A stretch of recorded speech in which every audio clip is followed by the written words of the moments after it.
Ako po si James Mark Alianza, native operator ng 30cm with shared plan to Luna Plaza. Nagamit po ito ng 3 beses sa isang linggo dahil kakaayos lang ng oven nito. Ito po yung head, cupping at wiper.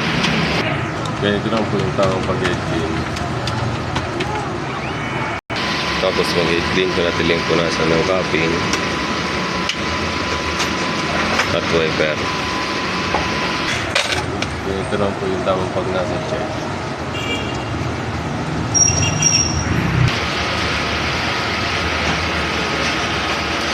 Bulang po siya. Ito yung waste lang, kakaplit ng punto kahapon.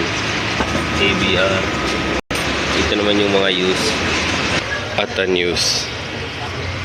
Meron akong 6 na white, 2 magenta, 2 cyan, 2 yellow, 2 black, 3 PU solution, 7 powder at 7 film.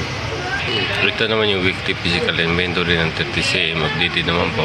Wala pong consumable withdrawals yung 30cm kasi kakaayos lang ng oven ito. Ito naman yung daily output recording ng 30cm.